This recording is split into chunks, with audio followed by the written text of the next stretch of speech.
Hi everyone, this is Julia reporting live from the Texas Country Boys concert in Warsaw. The band is wrapping up their Ukrainian tour, the first one since the war.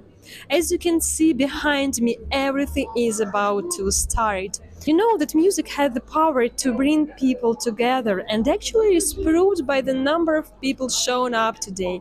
And of course, we had a great opportunity to get behind the scene and to talk to the band. My pleasure to be here today, and thank you for this amazing opportunity to talk to you. Yes, ma'am. So we are in Warsaw, where you are wrapping up your Ukrainian tour.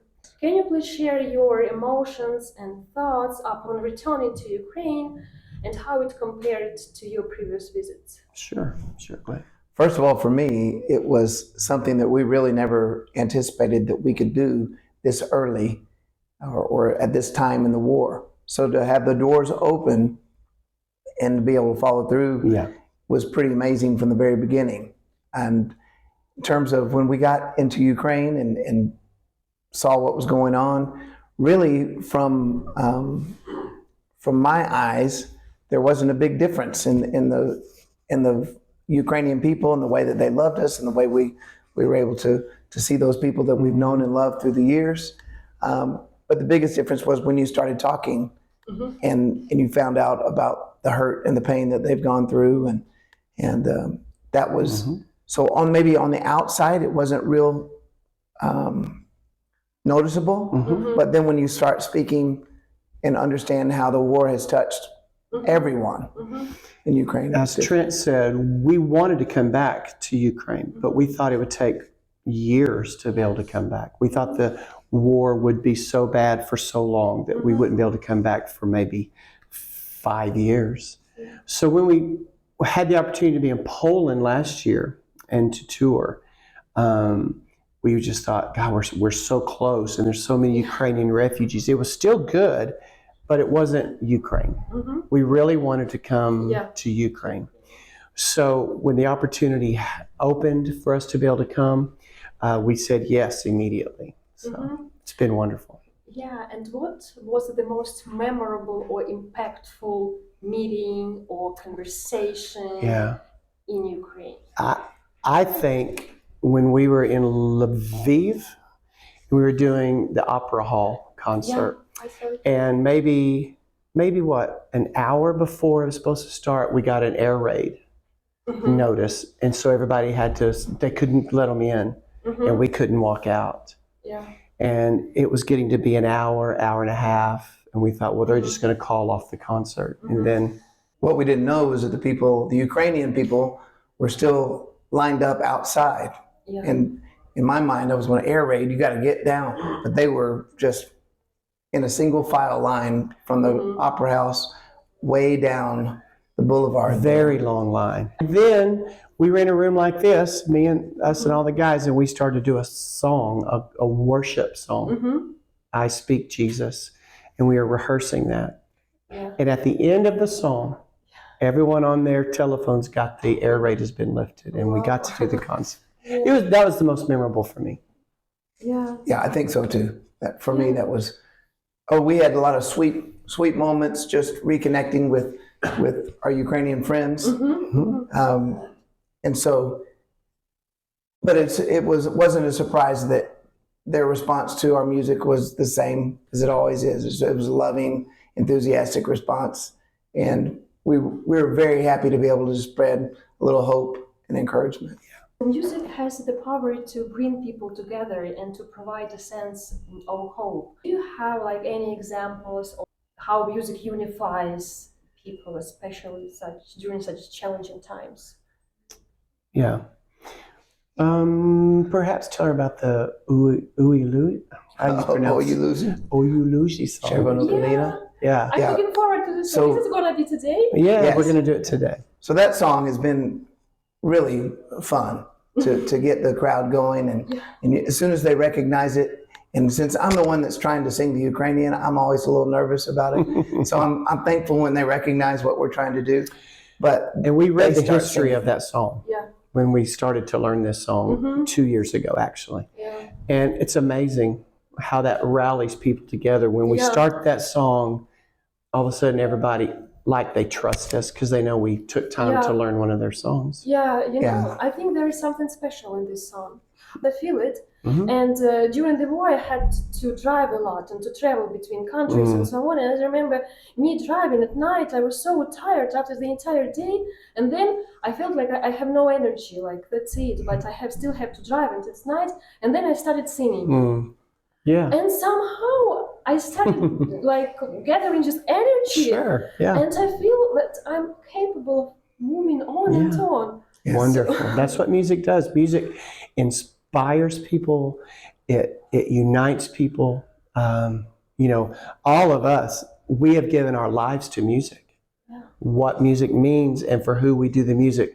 Who created the music for us, of course, is God, and that's what unifies us as a group, is that music. So.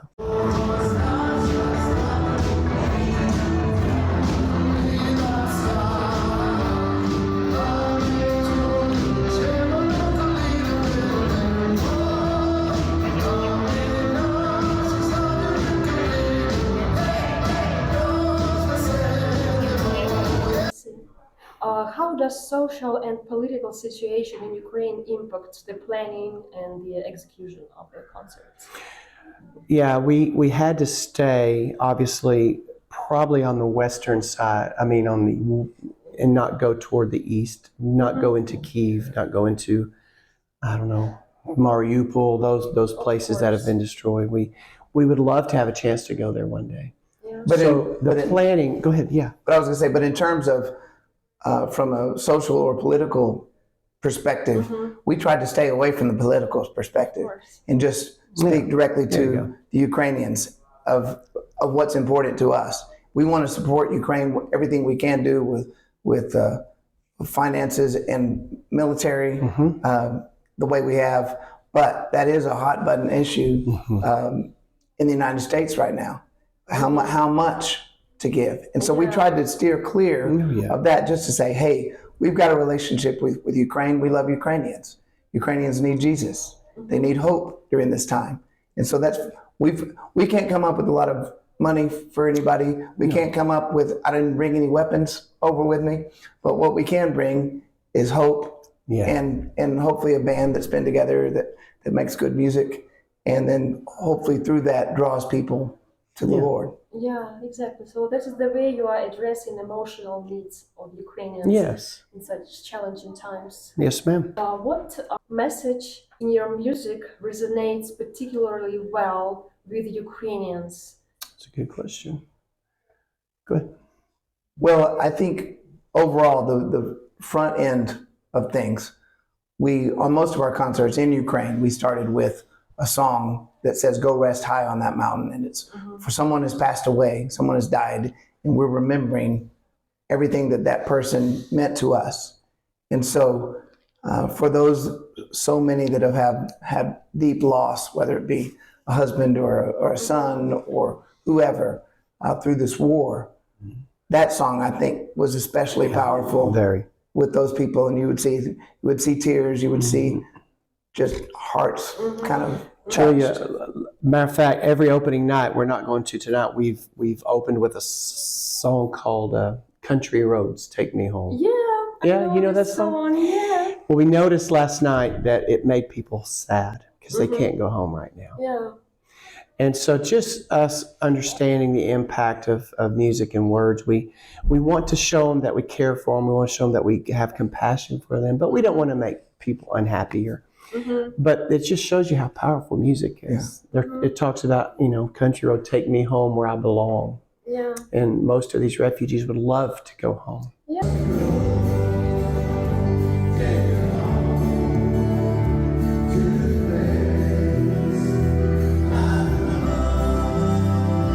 After we do the country music and the upbeat music and the fun clapping, then we turn it to songs about Christ and about the cross and about how his shed blood is the only hope anyone has if they accept Jesus into their heart and believe in his word. So that's what the concert ends with, hope in Christ, and that's what we hope always comes through. Those who are not familiar with your band, how would you describe the essence of Texas Country Boys music? That's a good question. Go ahead, Trent. I would say the essence of Texas Country Boys really is a group of guys that love one another and love the Lord. And then we're willing to use whatever kind of music is needed for the situation. This group was making music longer or way before we just did country music together. We were either playing, Michael had a group that went all over Texas and that area, doing just regular Christian concerts, that kind of things, or playing together in worship, or playing at camps, different kinds of Even things. restaurants, play popular music at restaurants just to entertain folks, because we love to play music together.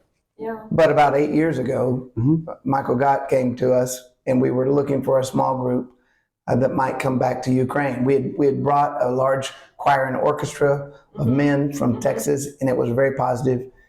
But we wondered, what would it be like if we took some, some music that people might like? And so that's how Texas Country Boys were born, and that's how we kind of ended up with what in Texas sounds like kind of a clunky name, Kind of a corny name, Texas Country Boys. But in Ukraine, it says exactly what we'll be doing. Yeah, playing country music.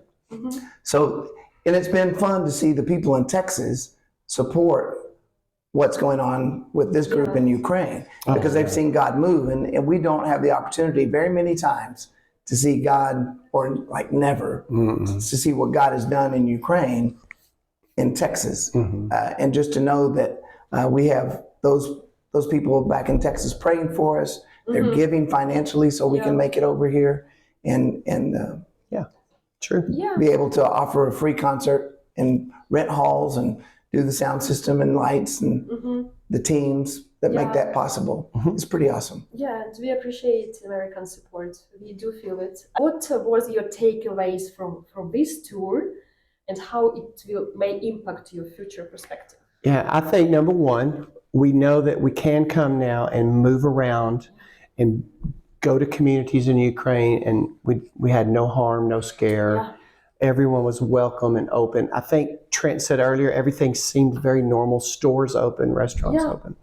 I think people in the park. I think people in the United States think that everyone is in their homes with the lights out, scared. Yeah. I thought that. Yeah. And now we see that maybe next year we can plan to go out a little more and maybe do just a little more west, east, possibly, maybe. Yeah.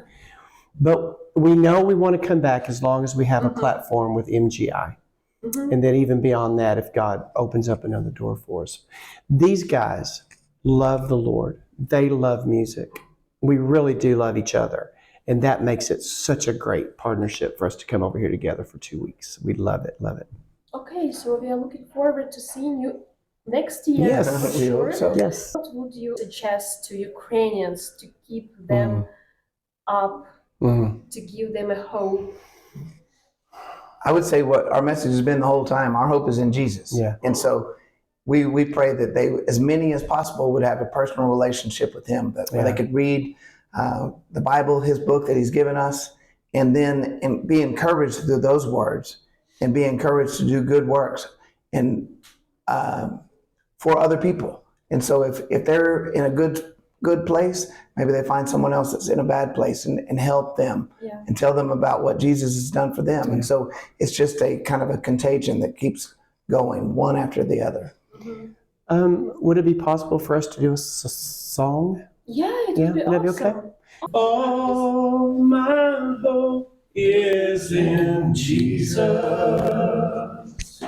Thank God that yesterday's gone.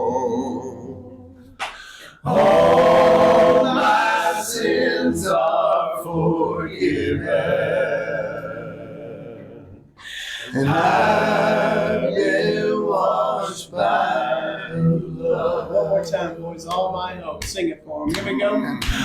All my hope is in Jesus. Oh, thank God that yesterday's gone.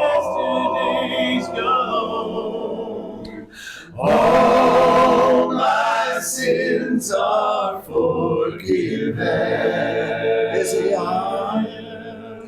And I